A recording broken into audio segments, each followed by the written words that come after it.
నిమిషాలు మాత్రమే వాక్యాన్ని చేస్తాను. వాక్యం వినేటప్పుడు శ్రద్ధగా వాక్యాన్ని వినండి. ఎందుకంటే వాక్యం చాలా విలువైంది. వాక్యం చాలా భారంతో కూడింది కూడా. మన పోయిన వారం చెప్పాను, ముందు రోజుల్లో వాక్యం చెప్పడానికి దైవజనులు ఉన్నారు, వినడానికి కూడా అవకాశం లేదు. కనుక ప్రార్థన 11కి పెట్టమన్నారు. ఆయన 11కి మార్చిండు. 12:30 కూడా వస్తూనే ఉన్నారు. అంటే దేవుడు అంటే మనకి ఎంత భయం, ఎంత భక్తి ఉందో మనం చూస్తేనే, మన నడవడికి చూస్తేనే అర్థమవుతుంది. మన చర్చి దగ్గర కరుణామయుడు సినిమా వేశారు. 10 మందికి మించి ఒక్క మనిషి కూడా ఎక్స్ట్రా లేవు. నేను వచ్చాను. అదే బాహుబలో 2 వేస్తే స్థలం మొత్తం నిండిపోయింది. పరిశుద్ధత ఎవరికి నచ్చదు, ఇది నగ్న సత్యం. సాతాను ఏం చేస్తుందంటే మనలో చెడు విత్తనము నాటకానికి ప్రయత్నిస్తుంది, కానీ మన హృదయానికి కఠిన పరుచుకోలేము. మనం ఎందుకు ఈ మాట చెబుతున్నానంటే, ఎక్కువ మన చెడు క్రియలకే ప్రాధాన్యత ఇస్తాం, కానీ దేవుని కార్యానికి తక్కువ ఇస్తాం. ఇప్పుడు సపోజ్గా డైలీ అన్నం అంటారు, దానికి ప్రాధాన్యత ఇస్తున్నామా? నా బిడ్డలకు పెట్టుకోవాలి, నా భర్త పెట్టుకోవాలి. ప్రార్థన కూడా మన హృదయంలో జీవం లాంటిది. ప్రార్థన కూడా ఒక సమయం ఇవ్వాలి. ప్రార్థనకి సమయం ఇవ్వకపోతే నీవు వ్యర్థుడివి. ఈ ప్రార్థనకి సమయం ఎందుకు ఇవ్వాలి అని అంటే, రేపు నువ్వు మరణించిన తర్వాత అక్కడ నీకు ఇంకొక దేశము ఉంది, ఇంకొక పట్టణం ఉంది. ఆ పట్టణంలో నీ వరకు ఒక స్థలం ఏర్పరచు ఉంది. ఆ స్థలంలో నీ వరకు ఒక ఇల్లు కట్టుంది. ఆ ఇంట్లో నువ్వు ప్రవేశించాలంటే నీకు ఇక్కడే భద్రత కలిగి ఉండాలి. ఈ లోకంలో భద్రత కలిగి ఉండాలి. భద్రత కలిగి ఉంటేనే మనము దేవుని రాజ్యంలో ప్రవేశిస్తాం. లేదంటే దేవుని రాజ్యంలో ప్రవేశించలేము. కాలము ఎంతో లేదు, కొంచెమే ఉంది. రోజుకొచ్చాడు 2012 నుంచి 2000 కాలం నుంచి 1995 కాలం చెప్పకపోతున్నారు. దేశం అంతమైంది, 2012 అంత పెద్ద చెప్పకపోతున్నారు. కానీ మానవులు ఎవరికి ఈ రహస్యం తెలియదు. ఒకవేళ ఈ రహస్యాన్ని మానవులకు దేవుడికి తెలియజేస్తే ఇంకో సంవత్సరంలో దేశం పాడైపోతుందని భక్తిగా జీవిస్తారు. ఆలోచించారు. చక్కని స్వరాలతో పాటలు పాడుతున్నాం, దైవజనులు చెప్పిన వాక్యాలు వింటున్నాం. కానీ గుంగడి తేనెలో ఒక్క చుక్క నీరు కొట్టేస్తే గుంగడి తేనె ఎలా విడిపోతుందో, మనం ఈ చర్చి నుంచి బయటకు వెళ్ళిన తర్వాత మన హృదయం కూడా అలాగే విరిగిపోతుంది. చెప్పండి, మీ గుండె మీద ఒకసారి చేసుకొని చెప్పండి, నేను ఈ రాత్రికాల సమయంలో ప్రార్థన చేస్తున్నాను, ఏడుపుజాములేసి నేను ప్రార్థన చేస్తున్నాను అని మిమ్మల్ని మీరు పరీక్షించుకోండి. అంటే కొంతమంది చేతులు ఎత్తాలని అనుకుంటారు, కానీ మనం అలా ప్రశ్నించుకోవద్దు. మిమ్మల్ని మీరు పరీక్షించుకోండి. నీ ఇంట్లో సోదరు పోవాలంటే ప్రార్థన చేయాలి. నీ బిడ్డలు మంచి మార్గంలో నడవాలంటే ప్రార్థన చేయాలి. నీ కుటుంబం మార్చబడాలంటే నువ్వు ప్రార్థన చేయాలి. నీ కుటుంబం ఉన్నతమైన స్థాయిలో ఉండాలంటే నువ్వు ప్రార్థన చేయాలి. నీ భర్త తాగు నుంచి విడిపించాలంటే నువ్వు ప్రార్థన చేయాలి. అందరిలో నీ మంచి పేరు రావాలంటే నువ్వు ప్రార్థన చేయాలి. నీవు మందిరానికి కరెక్ట్ సమయానికి రావాలంటే నువ్వు ప్రార్థన చేయాలి. నీ ఉన్నతమైన స్థలంలో దేవునితో పాటు ఉండాలంటే ప్రార్థన చేయాలి. ప్రార్థన ప్రాముఖ్యమైంది. యేసు ప్రభువు కూడా ఉదయాన్నే తెల్లారుజామున 4 గంటలకు లేచి ఆ కొండకి వెళ్ళి ప్రార్థన చేసేవాడు. దేవుడి దగ్గర నుంచి వచ్చిన వాడే, కానీ ఆయన ఎంత తగ్గించుకొని జీవిస్తే మనం ప్రార్థన చేస్తున్నామా? బైబిల్ గ్రంథంలో ఒక మనిషి ఉన్నాడు. ఈయన ఎవరంటే మనోహర్. ఈయన పేరు మనోహర్. తన భార్య పేరు బైబిల్లో రాయబడాల. నేను వెతికా, బైబిల్ నిఘంటులో వెతికా, కానీ భార్య పేరు రాయబడలేదు, కానీ భర్త పేరు మాత్రం రాసింది. ఈ భర్త భార్యకి ఎంత ప్రాధాన్యత నడిచాడో ఈ బైబిల్ గ్రంథంలో రాయబడింది. ఈనాడు మీ భర్తలు మీ మాట ఆలోచిస్తున్నారా? లేదు. భార్య మాట భర్త ఆలోచిస్తుందా? భర్త మాట భార్య ఆలోచిస్తుందా? చెప్పండి. నువ్వు భర్తకు చెప్పినా వినడు, భర్త భార్యకి చెప్పినా వినడు. ఎందుకని? ఆ కుటుంబంలో శాంతి సమాధానం లేవు. ముందు ప్రార్థన అనే జీవితం లేదు. నీ కుటుంబంలో ప్రార్థన అనే జీవితానికి నువ్వు అవకాశం ఇస్తే నిజంగా మనము దేవుని భయభక్తులు కలిగి జీవిస్తాం. ఈ మాట ఎక్కడ రాయబడుతుంది? న్యాయాధిపతుల గ్రంథంలో రాయబడింది. ఇశ్రాయేలు మరలా యెహోవా దృష్టికి దోషులుగా కనపడగా 40 సంవత్సరములు వారిని ఫిలిష్తీ చేతులకు అప్పగించాడు.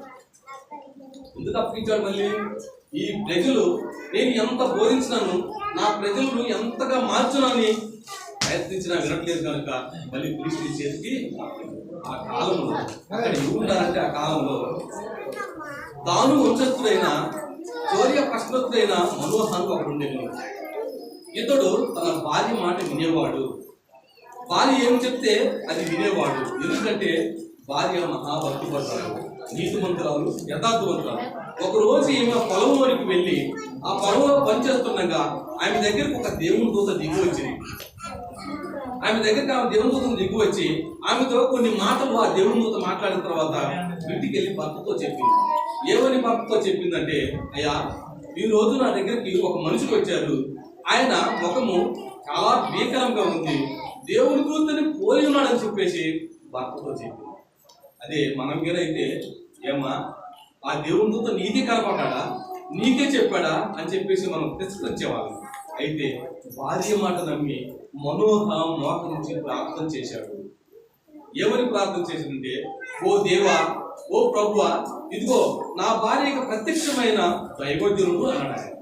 బైబిల్లో చూసుకోండి ఒకసారి, 2 తిమోతి గ్రంథంలో రాయబడింది 2:15 వచ్చిన దాన్ని చూసుకోండి. అయితే ఆయన ఏమంటాడంటే, ఓ దేవా, నా భార్యకు ప్రత్యక్షమైన దైవజనుడు మరలా ఒకసారి మాకు ప్రత్యక్షము.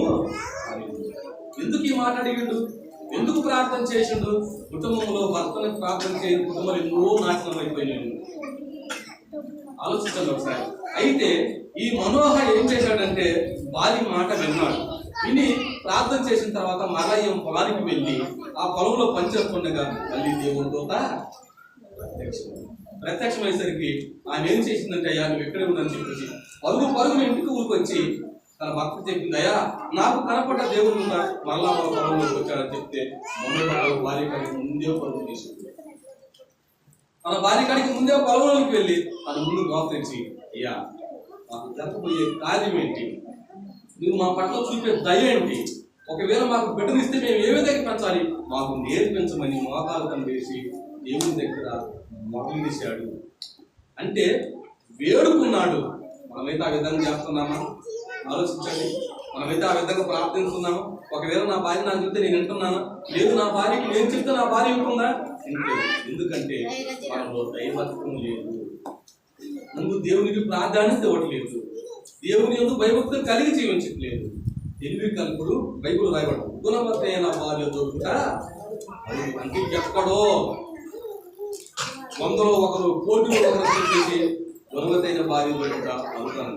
మరి ఏమో రాయబడింది, జ్ఞానవంతురాలు తన ఇల్లును కట్టుకును, మూర్ఖురాలు తన ఇల్లును తిరిగి వేసును. బైబుల్ అన్నీ ఉన్నాయి. బైబుల్ ఒక నిధి లాంటిది. ఒక గరిగిలో చదువుతుంటే బంగారం ఎలా వస్తుందో అంతకానికి ఎక్కువ బైబుల్. ఎవరికి అర్థం కాదు.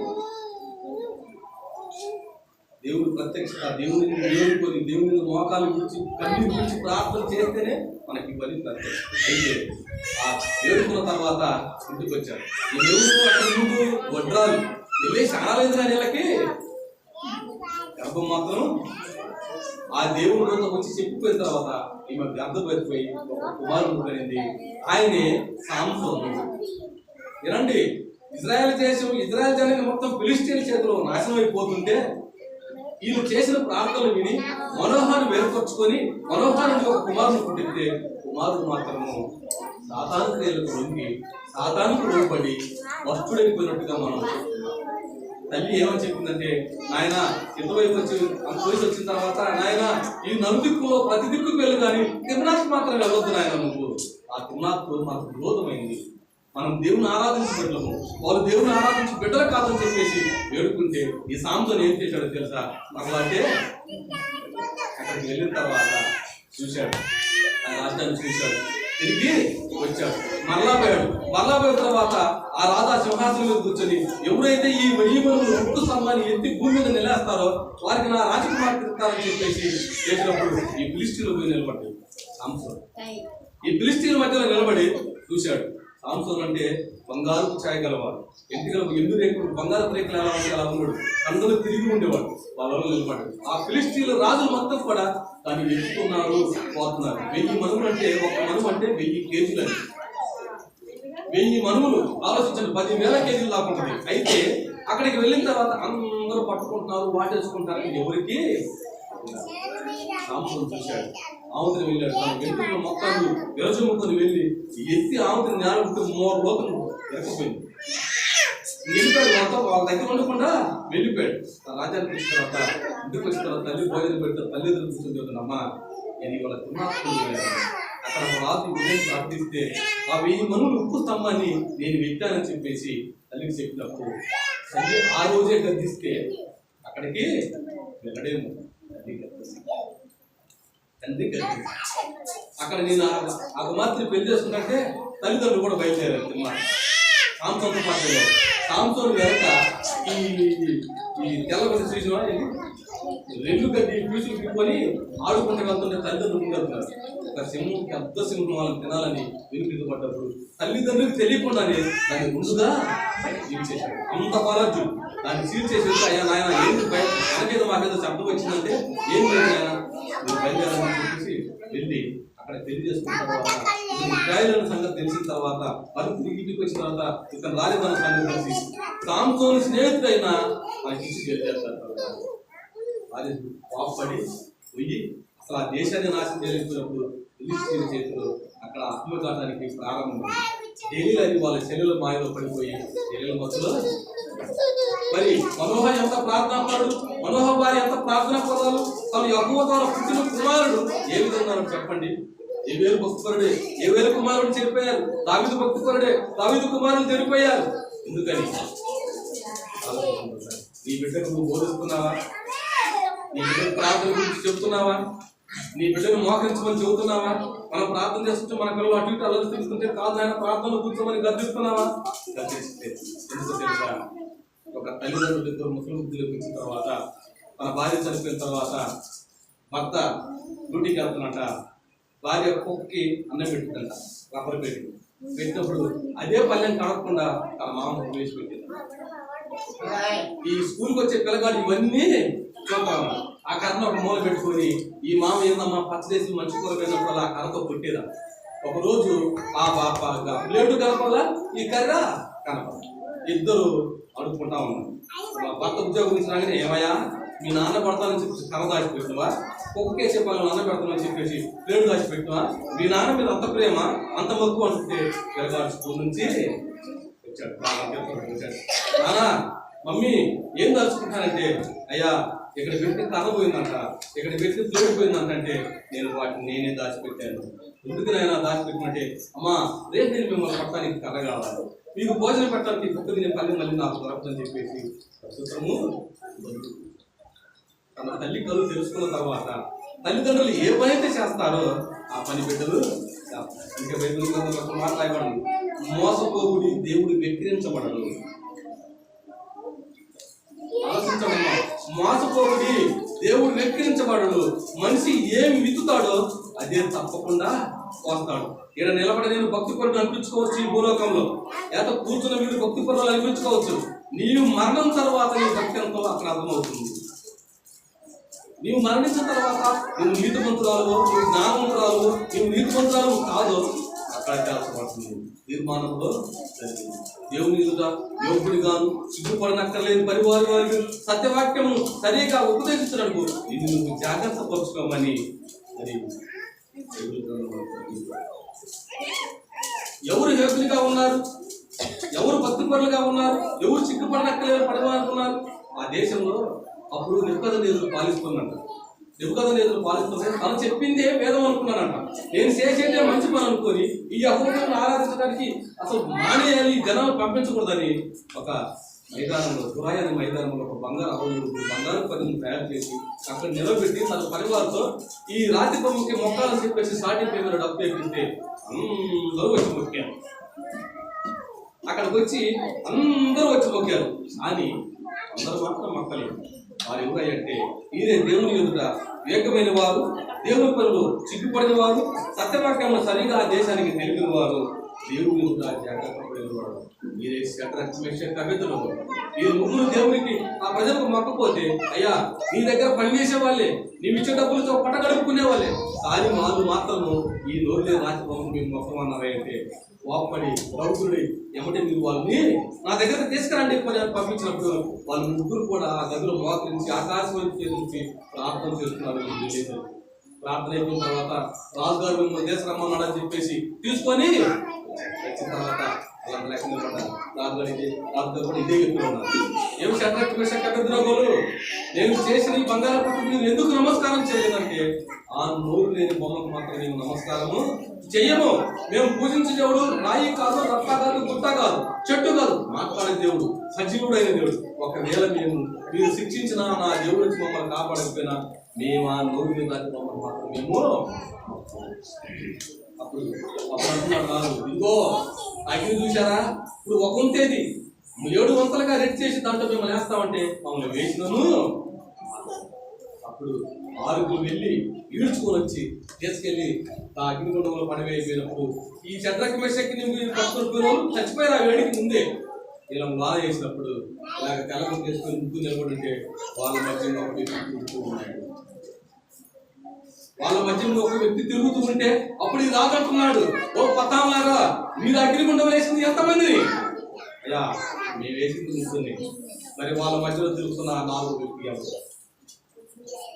వాళ్ళ మధ్య తిరుగుతున్న ఈ 4వ వ్యక్తి ఎవరనగానే అప్పుడు అగ్నిగుండంలో చక్కగా కొట్టుకుంటూ వీళ్ళు ముగ్గురు పాట పాడుతూ ఉన్నారు.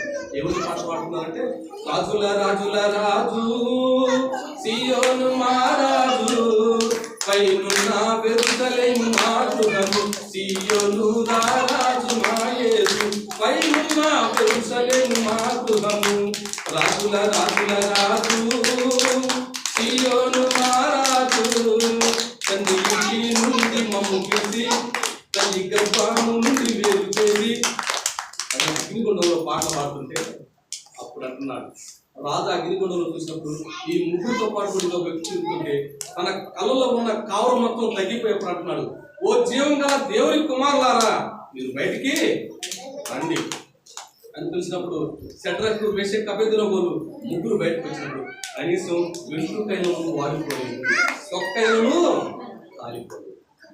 ఎంత అద్భుతమో చూడండి. ఇలాంటి అద్భుత కార్యాలు బైబిల్లో లక్షల కొద్ది ఉన్నాయి.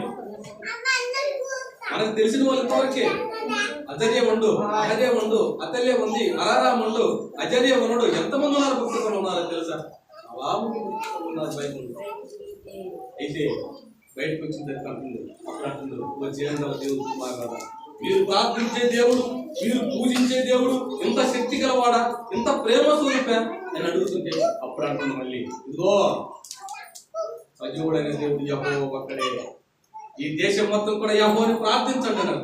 ఆ దేశాన్ని మార్చేశారు. మనమైతే ఒకరికన్నా సువార్త చెప్తున్నామా? మేము మెరుగాల పార్టీలో దేవుని చెబుతున్నామా? ఇవాళ లింగే పాస్టర్ గారు చెప్పినట్టు లేక చాలా మందికి చెప్పినట్టు ఒక్కరన్నా ఆలోచించుకుంటున్నారా? కానీ ఇళ్ళలో ఏం జరిగిందో మాత్రం 10 మందికి చెప్పుకుంటూ ఉంటాం. కానీ ప్రేమైనటువంటి దేవుని కుమారులారా, ఇక్కడ వేస్ట్ గా నువ్వు ముసలమ్మ ముచ్చట్లు పెట్టుకొని ఉన్నావు అనుకో, పరలోక పట్టణం నీకు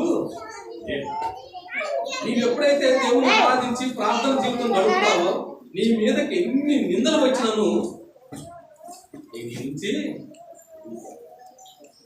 యేసన్న గారు ఆ లేమల గురించి ప్రార్థన చేశాడంట. అది యేసన్న గారికి లేదు, కానీ దేవుడు కూడా అప్పు చెప్పాడు. నేను అబ్రహాం అన్న చెప్తుంటే అబ్రహాం అన్నది కర్ణాటక ఇంట్లో తల్లిదండ్రులు చదువుకోమంటే నాకు ఈ సముద్రాన్ని పారిపోయి వచ్చినోడు ఏ స్థాయికి వెళ్ళిపోయి. అయితే యేసన్న గారు ఆ గుడిసె అక్కడ లేమల్లో గుడిసె గుడిసె పడేశారంట. అక్కడి నుంచి లేచి వచ్చిన తర్వాత కట్టిందే ఈ గోడకి. అయితే ఈ స్థలం నాకు ఇవ్వాలి ప్రభా, ఈ స్థలం నాకు ఇవ్వాలి ప్రభా, ఇక్కడ నువ్వు వేరుపరుచుకున్నావు, ఎవరైనా సరే ఈ స్థలం నాకు ఇస్తావని నాకు నమ్మకం ఉందని చెప్పి కొన్ని సంవత్సరాలు పాకాలు గురించి ప్రార్థన చేసినట్టు యేసన్న గారు ప్రార్థన చేస్తే ఇప్పుడు 150 ఎకరం ఒకే ప్లాటు ఎవరికి నీకు దేని గురించి అయితే ప్రార్థన చేస్తావో దేవుడు ఆలకిస్తాడు. నువ్వు ఎన్నిసార్లు అయితే కన్నీరు కాస్తావో నీ కన్నీరు అక్కడ కవలలో దాచబడింది. దేవుని దగ్గర ఒక గుడ్డుది నీకు సపరేట్ గా చేయబడింది. నువ్వు వెళ్ళిన తర్వాత నా కుమార్తె ఇదిగో నన్ను ఈ పని చేయమని చెప్పేసి, నా బిడ్డలను కాపాడు, నా భర్త తాకు నుంచి విడిపించు, నా కుటుంబాన్ని కాపాడమని చెప్పేసి నువ్వు దాచిన కన్నీరు ఇగమ్మా ఇన్నిసార్లు కన్నీరు కార్చామని చెప్పేసి ఈ వెళ్ళిన తర్వాత అక్కడ కవలలో ఉన్న ముడిని తీసి చూపిస్తాడంట ఈ కన్నీరు. నువ్వు ఎప్పుడైతే కన్నీరు పెట్టి ప్రార్థన చేస్తావో, నువ్వు ఎప్పుడైతే కన్నీరు పెట్టి దేవుని మొరనిడుస్తావో, నీ మాట తప్పకుండా దేవుడు ఆలకిస్తాడు. ఏదో ఎల్లం చేస్తుంది పొలం చేస్తుంది తెల్లమని చేసుకుంటే మాత్రం మన మధ్యాహ్నంలో సాలెం రాజు వచ్చినప్పుడు 100 మందికి పైగా బాప్తిసాలు తీసుకున్నారు. 100 మందికి బాప్తిసాలు తీసుకున్నారు. కానీ వీళ్ళలో కొంతమంది భక్తి కోసం తీసుకున్నారు, కొంతమంది వాళ్ళు ఇంకొక తీసుకున్నారు, నేను తీసుకోకపోతే ఏమనుకుంటారని తీసుకున్నారు కూడా.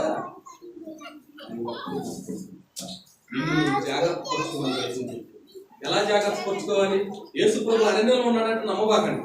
యేసుప్రభు ఇంట్లో ఉన్నాడంటే నమ్మబాకండి. కాదు యేసుప్రభు మళ్ళీ కొరలో ఉన్నాడంటే నమ్మబాకండి. నీవు మోకాలించి ప్రార్థన చేయి. ప్రభువా నీవున్నావని నేను నమ్ముతున్నాను, నీ సజీవుడైన దేవుడు అని నేను నమ్ముతున్నాను. ఇదిగో బైబిల్లో ఎంతమంది భక్తులు నువ్వు రక్షించావు ప్రభా, ఎంతమంది కుటుంబాలను కాపాడావు ప్రభా. ఈ రాత్రి కాల సమయంలో నీ సన్నిధిలో నా కుటుంబాన్ని ఉంచుతున్నాను. ఎదుటి వారికి కష్టం వచ్చినందుకో, మనం మానవ చేసే పని మన ఇంటికి కష్టం వచ్చినందుకో దానికి అక్కడే ఉండాలి. మామూలుగా ఉంటుంది అది నాశమైపోవాలని చెప్పేసి చేతులను చూశాను. కానీ బైబుల్ ఏమని చదివిస్తుందంటే, నీ ఎదుటి వారు పగస్తులు కావచ్చు, ఎదుటి వారికి సమర్చినప్పుడు నీవు కన్నీరు పెట్టి వాళ్ళ కుటుంబం కోసం ప్రార్థన చేయబడుతుంది. ప్రభు ఆ కుటుంబానికి సమర్చించింది, ఆ కుటుంబంలో తీవ్రం దుఃఖం వచ్చింది ప్రభా, ఆ కుటుంబాన్ని కాపాడు ప్రభా, ఆ కుటుంబం ఒక్కసారి చూడు ప్రభా. ఒకవేళ నీ ఎందుకు భయభక్తులు కలిగి లేదేమో ప్రభా తండ్రి, ఈ రాత్రి కాలంలో వాళ్ళ వైపు చూడు, వాళ్ళ కుటుంబం వైపు చూడు ప్రభా. కన్నీటి ముందు అయిపోతున్నారు ప్రభా, ఈ లోకాశలో పడిపోయారు ప్రభా. ఒకసారి చూడమని చెప్పేసి ప్రార్థన చేస్తే వాళ్ళ కుటుంబానికి రక్షిస్తుంది. ప్రార్థన చేస్తున్నావా పని ఆలోచించుకోండి ఒకసారి. మనం యుద్ధానికి ప్రార్థన చేస్తున్నామా? దానికి భార్య బిడ్డలు లేరు, మరి దినానికి వచ్చి 7 మార్లు ప్రార్థన ఎందుకు చేశాడు చెప్పండి ఒకసారి. రాజుల కొరకు, అధికారుల కొరకు, దిక్కులేని వారి కొరకు, ఆహారం కలవటించుకునే వరకు, సంతానం కలవటించు వారి కొరకు, సెలవున్న వారి కొరకు, తల్లిదండ్రుల మాటిన వరకు ప్రతి దినము దాని ప్రార్థన చేస్తా ఉండేవాడంట. మరి మనమైతే ప్రార్థన చేస్తున్నామా? ఎందుకని మనలో నిరీక్షణ లేదు, మనలో ఒక స్వభావం లేదు, మనలో ఒక కట్టుదిట్టం లేదు. ఎందుకని ఆలోచించండి ఒకసారి. ఎందుకైతే మనం దేవుని భయభక్తులు కలిగి జీవించట్లేదో ఈ జీవితం ఒకసారి గమనించండి. మనం ఎప్పుడైతే దేవునికి ప్రాధాన్యత ఇస్తామో, ఎప్పుడైతే ప్రార్థనలో మోకాలు పుడతామో, ఒకవేళ నువ్వు పాపాత్మరాలు కావచ్చు, అబద్ధాలాంటి దానికి కావచ్చు, మునిగేదానికి కావచ్చు, ఎదుటి వారికి అబద్ధాలు సాక్షి చెప్పడానికి కావచ్చు, దేవుడు చిన్నగా నీ దగ్గర వాటిని దూరం చేసి నేను పవిత్రులుగా మార్చుకుంటాను. సౌలు పౌలుగా మారక ముందు యేసు ప్రభువుని ప్రార్థించే వాళ్ళు 100 మందిని చంపేశాడు. వాళ్ళ దగ్గరికి వెళ్ళిన తర్వాత నవ్వారు, అయ్యా యేసు ప్రభువుని ప్రార్థించడానికి ఎవరు లేరు, మొత్తం నేను చంపేశాను అన్నారు. ఎక్కడ నమస్కారంగా ప్రార్థన చేస్తున్నారు 10 మంది ఉన్నప్పుడు. 2 మనుషులు తీసుకొని గుర్రాలను తీసుకొని రౌతుడు ఇంతవరకు కట్టుబట్టు వెళ్ళిపోతూ ఉన్నాడు. దమస్కా టర్నింగ్ తిరిగితే దమస్కా వచ్చింది. దేవుడు మాట్లాడే సమయం ఆసన్నమైంది. దేవుడు తన పని వారిగా మార్చుకునే పని ప్రారంభమైంది. సౌలు జీవితం మారే సమయం ఆసన్నమైంది.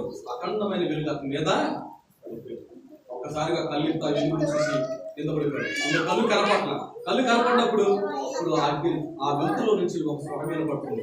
ఏమని స్వరం వినపడుతుందంటే, ఇప్పుడు కూడా ఎవరు సౌలు అంటున్నాడు. అప్పుడు కూడా ఎవరు అంటే, నువ్వు హింసిస్తున్నా యేసు నేనే. నా బిడ్డలు ఏం చేశారని నువ్వు చంపుతున్నా, నా బిడ్డలు ఏం అన్యాయం చేశారని వాళ్ళు నరహత్య చేస్తున్నాను. ప్రార్థించినప్పుడు ఆ నిలువలను చూసి అప్పుడు గర్భం తగ్గించుకొని, దొమ్మపోగులు తగ్గించుకొని వేడుచి ప్రార్థన చేసి, అయ్యా ఇంత నిలువెత్తి వెలుగునా నేను అవమానపరిచింది ప్రభు అని చెప్పేసి చేసిన తర్వాత ఏసుకుంటున్న ఒక కళ్ళు ఇదో పక్క ఊళ్ళు నా భక్తులైనా అడిగే ఉంటారు. అక్కడికి వెళ్ళి ప్రార్థన చేస్తున్నప్పుడు తన గదిలో నుంచి బయటకు ఈ సౌండ్ ఎప్పుడు చూశారు ఎవరు ఎరని ఆ వాక్యం వచ్చిన తర్వాత రాసౌలు అన్నప్పుడు సౌలు ఉత్తరపోయాడు. ఎందుకు తెలుసా? ఎప్పుడు ఎన్నో నా పేరు చెప్పలేదంటే, అయ్యా నా పేరు నీకు ఎలా తెలుసండి, నువ్వు రాకముందే దేవుడు నాతో ఇదిగో నా కుమారుని దగ్గరికి పంపిస్తున్నా, ప్రార్థన చేసి ఒక సాధనం లాగా విడిచిపెట్టమని చెప్పేసి నా దేవుడు నాతో చెప్పాడు. ప్రార్థన చేయగానే అది వచ్చింది.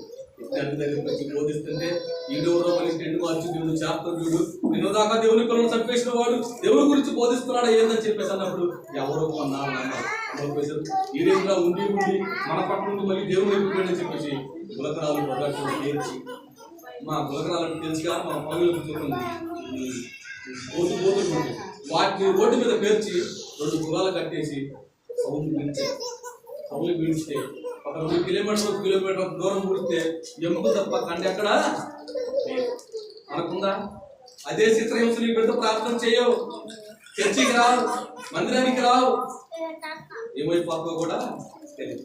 సౌల్ని ఆ గుర్రాలకు కట్టేసి పీడిసినప్పుడు కండలు మొత్తం 3 పెద్ద రక్త చెత్తమై కూర్చున్న తర్వాత సిలువలో యేసు ప్రభు పలికిన 3 మాటలు ఈ సౌలు ఎవరు పలుకుతుందో తెలుసా? అక్కడికి వెళ్ళిన తర్వాత ఆ తాలూకు తీసి కూర్చోబెట్టినప్పుడు ఆ తలేబారం అంటున్నారు, తండ్రి వీరేం చేస్తున్నారు కనుక తెలియదయ్యా, వీరిని క్షమించు. విష్ణువా, నీ గురించి తెలియదయ్యా, నీ మహిమ గురించి తెలియదయ్యా, నీ ప్రత్యక్ష గురించి తెలియదయ్యా, అసలు నువ్వు ఉన్నావని కూడా ఇలా తెలియదయ్యా, వీరిని క్షమించుకోవాలి. నాకు ఎలా ప్రత్యక్షమయ్యా, నన్ను ఎలా మార్చుకున్నావు, నన్ను ఎలా నీ సన్నిధిలో నిలబెట్టుకున్నావు, వీరిని కూడా అలా ప్రత్యక్ష చెప్పేసి ఏ మనసుతో వేడుకున్నట్టు మనం బయట చేస్తున్నాం. ఈ పని ఆలోచించండి. ఊరున్న ఒక మాట అంటే దానికి 100 మాటలు తగ్గిస్తాం. ఊరున్న ఒక దెబ్బ కొట్టి దానికి 3 దెబ్బలు మళ్ళీ వదిలిస్తున్నాం. సౌలు అంటున్నాడు, దేవుని పనికి మాట పోల్చేసినాడు. ఏమని? తండ్రి మీరు ఏం చేస్తున్నారు, మీరు ఎదురయ్యా, వీరిని క్షమించండి. ఆ శిలువ దగ్గర ప్రార్థన చేస్తుంటే కింద రాళ్ళతో పెట్టేస్తాను, అగిలితే పగిలిపోతాం ఎక్కడ పడితే అక్కడ. కానీ అప్పుడు కూడా అన్నాడు, తండ్రి మీరు ఏం చేస్తున్నారో అమ్మా, నీవు నేను కూడా సౌలు వల్ల జీవించాలంటే, మనోభావాల వల్ల జీవించాలంటే, షడ్రక్ మేషకుల వల్ల జీవించాలంటే నీవు నేను కూడా ఆత్మశుద్ధి కలిగి ఉండాలి. ఆత్మశుద్ధి అంటే తెలుసా? ఆత్మలో మనం ఏదైనా ఆలోచన మంచి రుచి కావాలి, అదే ఆలోచన అంటారు. లేదు మొగలు మంచి కారు కావాలి, ఇది ఆలోచన చూడు. కానీ ఇవి మన హృదయానికి చక్కగా ఈ భూలోకం ఉండే, కానీ కోట్ల క్వాలిటీ సంపద నీకు అక్కడ ఉంది. అక్కడికి వెళ్ళాలంటే ప్రార్థన చేయాలి, అక్కడ నువ్వు జీవించాలంటే ప్రార్థన చేయాలి, నువ్వు పొరుగు వారిలో మంచివాడు అనిపించుకోవాలంటే ప్రార్థన చేయాలి, నీ ఇరుగు పొరుగు వారు నీతో సఖ్యంగా ఉండాలంటే ప్రార్థన మనకి జీవనాడి లాంటిది.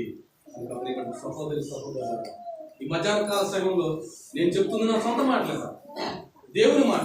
ఆలోచించండి ఒకసారి. మీరు వెళ్ళిన తర్వాత ఈ వాక్యము మనకే అన్నట్లు ఆలోచించుకోవాలి, నా జీవితానికే అన్నట్లు ఆలోచించుకోవాలి. మనం బయటకు వెళ్ళిన తర్వాత అసలు ఈ చర్చిలో ఏం జరిగిందో కూడా మనం చాలా మంది మర్చిపోతున్నాం. బయటకు వెళ్ళిన తర్వాత మన వ్యవహారం అంతే మళ్ళీ.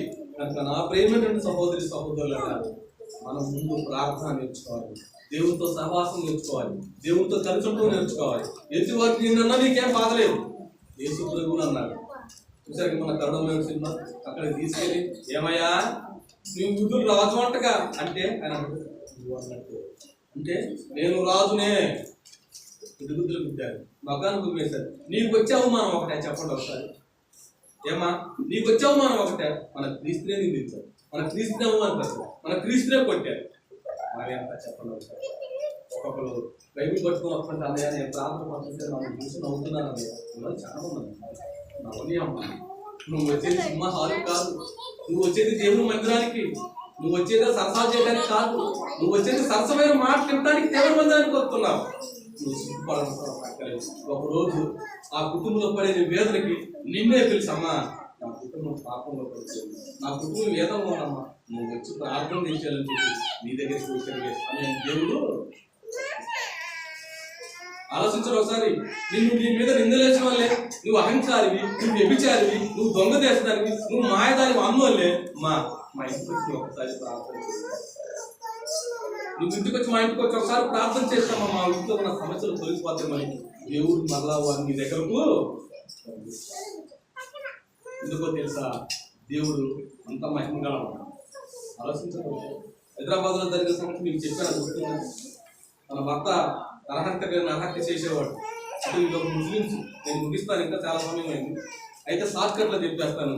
మేము ఒక రోజు ప్రార్థనకు వెళ్తా ఉంటే గబక్కలు ఎదురొచ్చి ఆటకు వెళ్తున్నా ఉంటే యేసు ప్రభు శరీరం ఎదురు వస్తాననేసరికి ఇది నాకు ఎప్పుడు దొరకలేదు, ఇవాళ దొరికింది. అసలు యేసు ప్రభు శరీరం తెచ్చుతో తేడా చూడాలని చెప్పేసి, నువ్వు యేసు ప్రభు శరీరాన్ని తేకపోతే నేను నాకు భజనకాలం చంపేస్తాను వాడు అన్నది చేసేవాడు. ఇంకా కత్తిని బాగా పదులు పెట్టుకొని వాడుకోవాలి. ఆ రోజు చక్కగా పాట పాడేది, అందరితో కలిసిమెలిసి ఉండేది, అందరి ముందు అందరికంటే ముందే పరిచయం చేసేది, మౌనంగా కూర్చోదు. కానీ ఏమి ప్రార్థన అయిపోయిన తర్వాత మాస్టర్ గారు ఆరాధన జరిగింది. ఆ రోజు ప్రతిష్ఠించుకునే దాంట్లో కొంచెం ఎగస్ట్రా ఉంచుకోండి.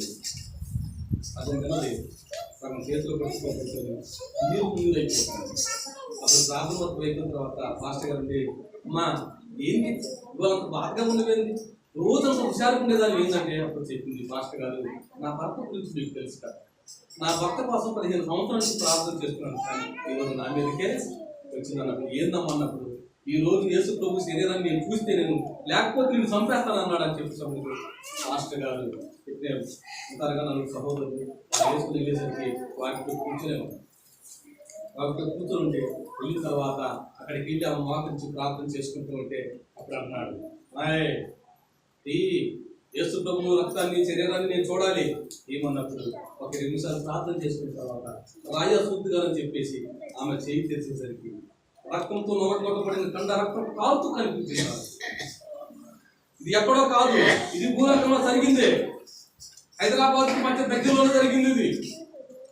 అయితే తన భర్త వచ్చి శుద్ధిగా రాయని చెప్పేసరికి ఈ చెయ్యి పైన తీసినప్పుడు రక్తం కాల్చు నల్లగా పొట్టకబడిన ఒక కండ ఆమె చేతిలో చూసి సమస్యలు పడిపోయాడు.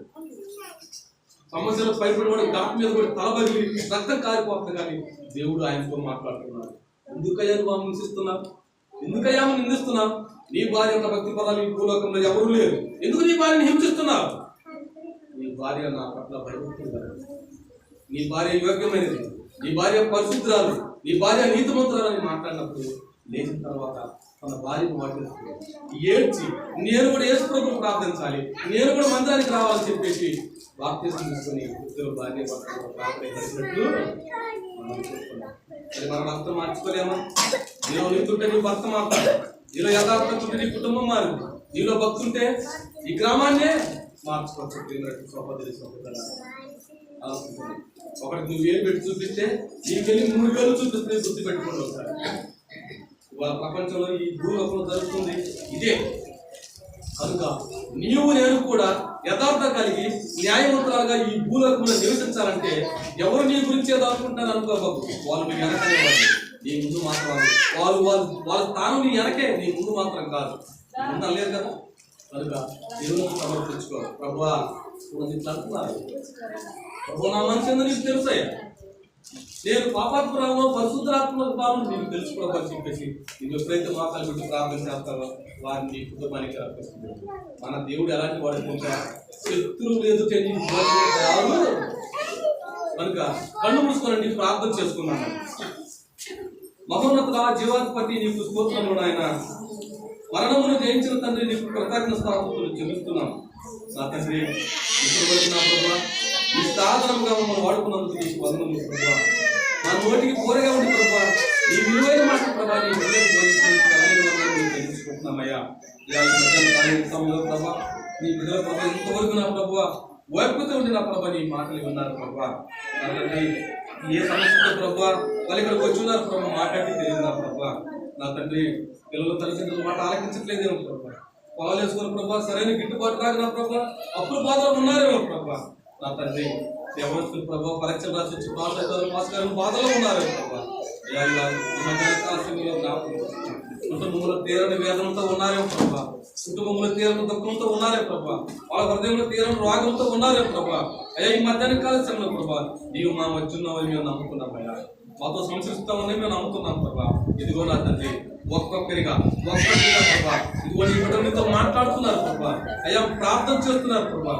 ఒక్కొక్కరిని దర్శించండి అయ్యా, ఒక్కొక్కరిని ముట్టండి ప్రభావ, ఒక్కొక్కరిని స్వస్థపరచండి ప్రభావ, ఒక్కొక్కరిని బాగు చేయమని ప్రార్థిస్తున్నారు ప్రభావ. నా తండ్రి వాక్యానుసారంగా నడిచే కృపను ప్రతి ఒక్కరికి దయచేయండి ప్రభావ. అయ్యా వాక్యం విడిపోయి కాదు నా ప్రభావ, దానికి అనుసరించి నడుచుకుని కూడా గొప్పతనం అని చెప్పావు ప్రభావ. ఈ మధ్యాహ్న కాల సమయంలో ప్రభావ ఈ పరిశుద్ధమైన స్థలంలో ప్రభావ మమ్మల్ని అందరూ సమకూర్చుకుని ప్రభావ. అయ్యా నీ విలువైన పనులు ప్రభావ ఇంత పరిశుద్ధంగా జరిపించుకున్నందుకు నీకు వేలేని మందిరం కూడా తెలుస్తున్నాను రాజా. ఈ మందిరాన్ని జ్ఞాపకం చేసుకుంటే ప్రభావ, ఈ మందిరంలో ఉన్న విశ్వాసాలను జ్ఞాపకం చేసుకుంటే ప్రభావ. అతను ఇప్పటి వరకు ప్రభు నీకు వెలుగుపోయి ఉన్నారేమో ప్రభావ, ఇప్పటి వరకు లోకాశాలు ఉన్నారేమో ప్రభావ. అయ్యా ఈ మధ్యాహ్న కాలంలో వాళ్ళ హృదయాన్ని మార్చేయండి ప్రభావ, సౌలతో మాట్లాడారు ప్రభావ, ఇవాళ ఈ బిడ్డలతో మాట్లాడండి దేవాన్ని చేసుకోవచ్చు. మోసాన్ని వేరుపరచుకున్నారు ప్రభావ, వీళ్ళు కూడా వేరుపరచుకుని ప్రార్థిస్తున్నామయ్యా నీకు వందనాలు. అయ్యా నా తండ్రి ప్రవాసంలో సేవకుడిని వేరే పెట్టావు ప్రభా. అయ్యా మేము కూడా ప్రభా నీ ఇల్లంతటిలో నమ్మకంగా ఉండే మాకు దయచేయండి ప్రభా. నా తండ్రి నీకు వందనము తండ్రి. ఇప్పుడు నీ బిడ్డలు తిరిగి వాళ్ళకి వెలుచుండగా నా ప్రభా. నా తండ్రి విన్న వాక్యం వ్యర్థమైపోకుండా నా ప్రభా వాక్యాన్ని నడచకుండా దయచేయండి. ఈ మధ్యాహ్న కాల దినంతో సమృద్ధిగా నింపుమని మా రక్షకుడైన యేసుక్రీస్తు నామమున అడిగి వేడుకొనుచున్నాము తండ్రి. ఆమేన్.